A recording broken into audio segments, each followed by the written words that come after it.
Episode 2, what? I'm sorry for the way I am.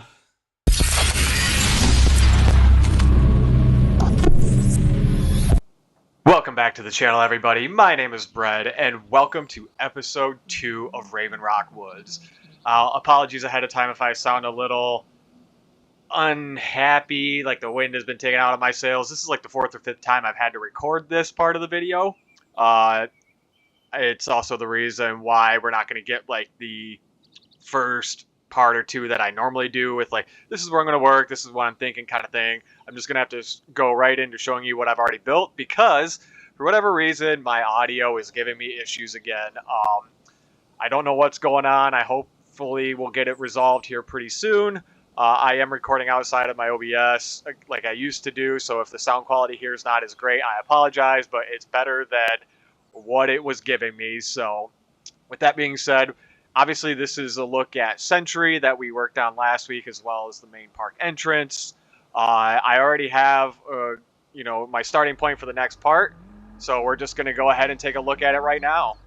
I did decide to start building over here, clockwise like usual. I have the 4 drop towers that I put in the middle of the path to kind of resemble like Power Tower at Cedar Point. That's why I built the structure on top of it here, which I think turned out pretty cool. It's got like the signage for the park. It has night lighting. I might switch up the color of the signage because that's pretty dark and it's kind of hard to read from the ground level. But I like the way it looked. I can show you here just a quick idea of the night lighting on it because it's subtle, but I like it. I think it works pretty good. I'm going to change up the colors. I haven't finished. I'm going to change the color of the towers themselves. I have an idea for like a ride theme that I want to go for with it. So I'm going to do a little bit of that and then work on the surrounding buildings as well to kind of feed into that same theme. Speaking of the buildings, I do have them. The 2 actual like practical use are set up for restaurants, which I'll probably keep. Got the little bathroom block here. This part of the building is going to be a facade. This building was going to be a facade too. I might switch things up a little bit as I keep working to add some elements that kind of blend in with the drop tower here, as well as the little scrambler ride here. Now, the big attraction of the area is not going to play into that theme, but, that's okay. I'm kind of playing off the idea that this was here for a few years before this was developed. But as you can see, we have the B&M sit-down looping coaster. This was one of the couple ideas that I had. The original one was to do the drift coaster, but I was really struggling with that drifting element. I just cannot figure out the physics of how to make it work good and look great. I'm going to keep playing around with it, though, because I do kind of want to put that in the park eventually. I was originally going to go here, but now it can't, but that's okay. I've got other ideas, but the next idea was to do the Gerstlauer, but again, that one's just tough for me to get like a nice, believable layout with good elements and good stats. I like to build them, but at the same time, I kind of don't. The sit-down was the 3rd option that I went with because, like I was saying, I just didn't want to cram because I'm going to have another B&M over here, and I didn't really want to cram that many B&Ms right in the front of the park. But then, hey, look at Cedar Point. Like, their first 5 good coasters in the park are all B&M. So I guess we can do it if they can, right? We can just say we've got that good working relationship with them. But yes, this is our B&M sit-down looping coaster. Not done yet. I'm going to do the custom supports and everything, and I'll talk about the layout before the ride, but it is going to be named Orange Thing, and I'll explain a little bit more on that down the road here in just a second. I'm going to have the photo booth and the maintenance area here, some trench runs, obviously trench run here, trench run back there, and the vertical loop over the lift hill. I clearly took a lot of inspiration from Kumba on this one. It's not exactly the same, but, definitely drew the inspiration from that one. But, yeah, I'm going to wrap this up just on the off chance that I'm still catching audio issues. I'm going to keep building, and I'll catch you back here in just a second. Well, that took way longer than I had initially planned and wanted it to, but, sometimes that's how this game rolls. Clearly, it doesn't look the way it did when I did the last update. The buildings have changed dramatically, if not entirely. I can't really remember at this point. A couple things have been removed, layouts have been changed, things have been added. You can see the maintenance bay and the loading dock for the coaster in the back. But yeah, it's really coming together, and I'm here for it. Before I get into the nitty-gritty of the buildings and why this part took me so long to do, quick update on the drop towers, shoot towers. So this side will do a launch sequence and a fall and a launch, and then this side will do a slow rise and then a free fall series, just like Power Tower. You've got two sides to choose from, and the ride itself is going to be called Up Up. Oh my god. Oh, we're breaking the game. Up Up. Where is it? And Down Down. Kind of playing on old school video game cheat codes here. I don't know why, I just thought it was kind of a cool idea. Obviously, it's not like a predominant themed area to that. It's just kind of the name of the ride. The Scrambler has been called Replay, kind of again, just kind of playing off the video game ideas. But then I did a restaurant and an arcade. And the arcade is called Cheat Code. And I think that's like the main reason why I did this, because I had this idea burning in my head for a long time and I just wanted to get it out. The pixelated sign. The name Cheat Code I thought was great for an arcade, so I really wanted to do that. I did have to alter the building quite a bit to fit it all. I did some little 8-bit throwback games, so you got like Pac-Man, Mario, Asteroids, just to add a little bit of character. We've got a little facade area, but with the Gelato Brothers and Cosmic Cow. But the buildings just came together really nice. I'm really glad I spent the time this time around to really put some extra detail and care into my buildings. Yes, they look very similar to my normal build style, but I have, at least in my opinion, have added a lot more detail and depth to them. And I'm really liking the way they turn out. So we got Cheat Code here. Before we go inside and check it out, I also have this restaurant building here. So on the outside, we have some grab-and-go units. You got the hot dog stand and the Gulpy stand. Then we have an actual sit-down restaurant, which I have called Game Over Grill. Continue playing with like the pixel font to match Cheat Code. And I'm really liking the way the font turned out. It was a lot of fun to do that. I like my basic shapes, which I haven't gotten really to do a whole lot yet in this park, so I knew it was high time to try it. I even did it on the little patio area here. You got the hamburgers on the ground. Obviously, none of this is fully completed yet. I just wanted to do that halfway through the video update, so I could show you kind of why this part has taken me longer than it normally would. But let's go ahead and, and I moved the bathroom block from over by the restaurant to over here. Not as detailed, but, you know, it's just a simple little bathroom. This building wouldn't necessarily have been a pre-existing building like these ones that they refabbed into new things. They just kind of would have built this new building to account for the facilities they needed, but kind of built it in a similar fashion as these, same materials and whatnot. So that's kind of the idea I'm going with that. But yeah, let's go ahead and hop into these buildings real quick. Let's do a little point of view action, just so you kind of get an idea. So obviously I know these aren't the most detailed builds, but, you know, this is a big step for me. And, you know, I'm really trying to make an effort with my interior trim work and all that kind of stuff. So got like the big block separators for the booze with some plants, some nice interior lighting, which obviously I could have gone a little bit crazier with detailing there, but I just decided not to. I needed to move on. I got like a little condiment stand since this is a grill restaurant, so you got like ketchup, your mustard, whatever that might be, ranch or whatever, and then these little, I threw in there because they kind of you might see at some restaurants. So that's what those are. This does have a little patio seating area to get you off the main path if you want to sit outside. If the seating inside's all full, you've got that option. The staff have an actual staff building. Obviously, I didn't decorate that because you won't be seeing it. So yeah, that's our game over grill. I really like the way it turned out. I might add some more detail to the outside of the building as I keep working through here, just to kind of give it a look. The backstage areas, I use this fence instead of the normal chain link like I normally do, and I think I might continue with that, at least for parts of it.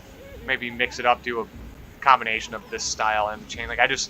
This kind of looks a little bit nicer. It's more of like a privacy style fence you can't see in as much. It just kind of fits with the overall theme, the more rustic look. So I might continue with that style. I like the way it looks. So cheat code.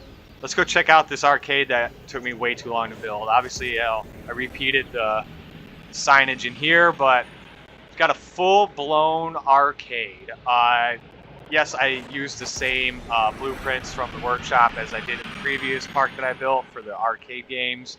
But, you know, these are way better than what I could do. I apologize now, but I can't remember the names. Other builders that did this, but they just did a tremendous job, and I will continue to use these blueprints in all my future builds because they're just so good. And I could never, you know, masterfully build anything like this, I don't think. Maybe one day I'll try, but, you know, I don't know. I'm just going to keep using these. They look great. So I have the prize counter, so like this is where you would go with your tickets to, you know, redeem for prizes. It is an active gift shop, so hopefully try to get some people in and make it look a little bit more realistic. And then I've got a shout out wall, our high scores. So if you made the wall, kudos, you guys have the high scores. If you didn't make the wall, maybe next time. But you know, this is just a little shout out area. Nothing, you know, I can't add more. Like I can't add. We'll add some. And then the arcade continues over on this side. You got some benches. There is a working bathroom block. So like again, so trying to get some actual guests in the park. Get some vending machines, just to kind of liven it up a little bit. No. Thought maybe I put an actual staff building in that, but I did not. So just a facade. But yeah, you can see why this probably took me longer than it should have. I'm not the fastest builder. So all the little things and stuff that I put in here really took me a lot of time.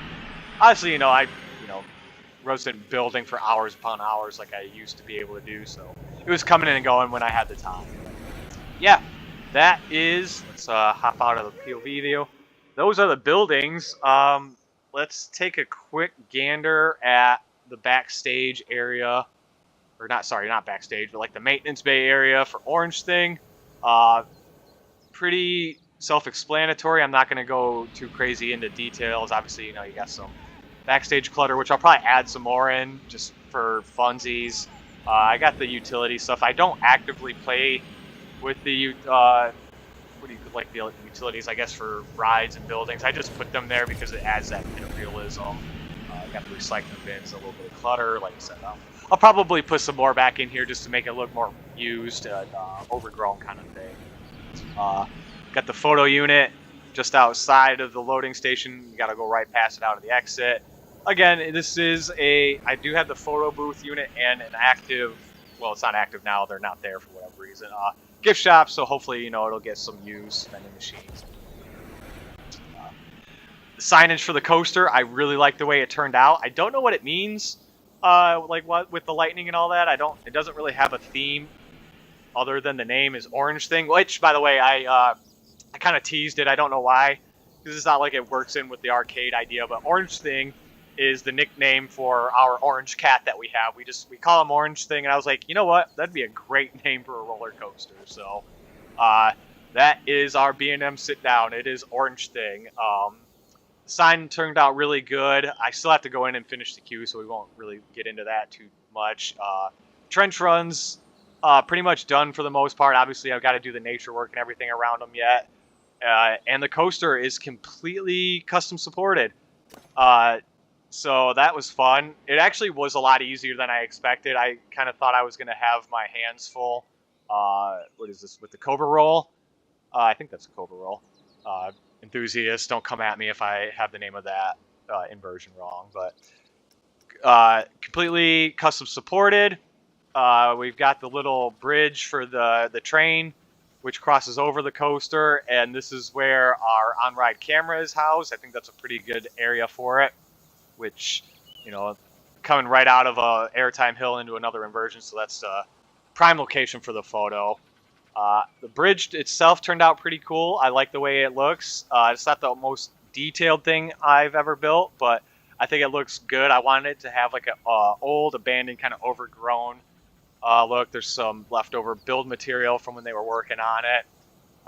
Like I said, I'm not really trying to dive into any particular theme more than any other, so I kept it kind of loose. It's just an old log bridge that they would have built, if it's like playing in with the fourth, and it's 100, 200 years old, so that's kind of where that's playing at, the rustic look.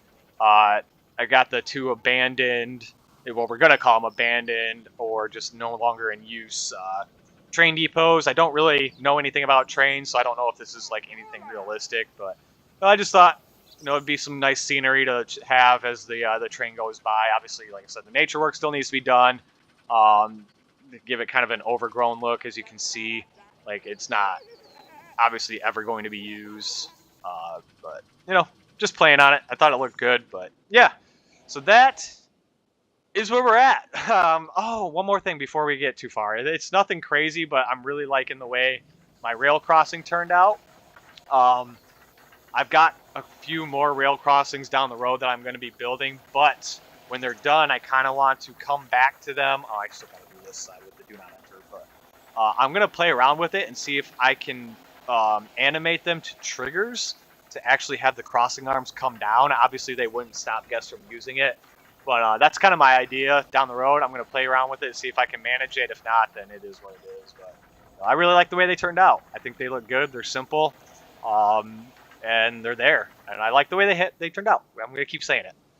But yeah, let's. I've got some more work to do. Obviously, I got to finish fencing and do lighting and path details, nature work, throw some more details on the building, small stuff, that kind of thing. So I will get to it, and I'll see you back here again in just a couple minutes. Not minutes, a couple seconds. Yes, don't listen. And there we have it. I think with this, I can officially call this area done, finally. You wouldn't understand, but this one took me a real long time. I don't know. Like I was saying earlier in the video, it just seemed like this one took me way longer than what it normally would. But at this point, I think it's safe to say that this area and update of the park is done. I did go in and do some of the nature work, as you can see. I think some of this is a little bit more overgrown than what I was really going for. I'm trying to make like interior parts of the park a lot more manicured, and then like outer edges, like areas around rides and stuff, to be a bit more overgrown. But I think this one might have got away from me on both sides of that. So I might go in and kind of tweak things a little bit, but for the most part, I think it's set to go.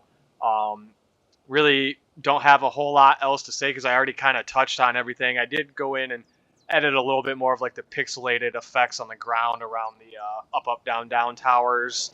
I think that just kind of blends it a little bit nicer. It's not just all the gray concrete. Let's see. I did start adding in more scenery around the railway. Wow.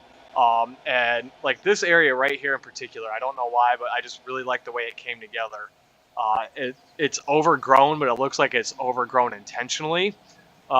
Just kind of trying to give like the vibe that the railway, maybe in this area at least, is no longer in use and it's just a throughway for the train. But I just kind of threw in some scenery and some builds and let the nature really kind of take over again. And I just like how this area in particular turned out.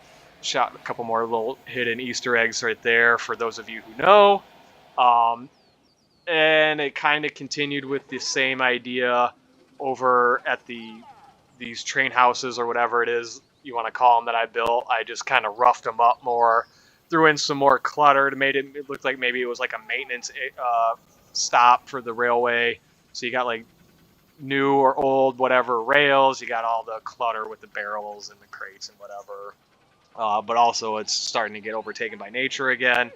And I kind of just cluttered up a little bit more around the bridge. Not much, just a couple extra pieces like some barrels and whatever. But yeah, went through and finished up all the lighting and everything, which I guess I can go ahead and I can show you a quick night view because I think it is subtle, but I think it looks pretty good for what it is. It's not overly overdone. It's got a nice realistic vibe to it.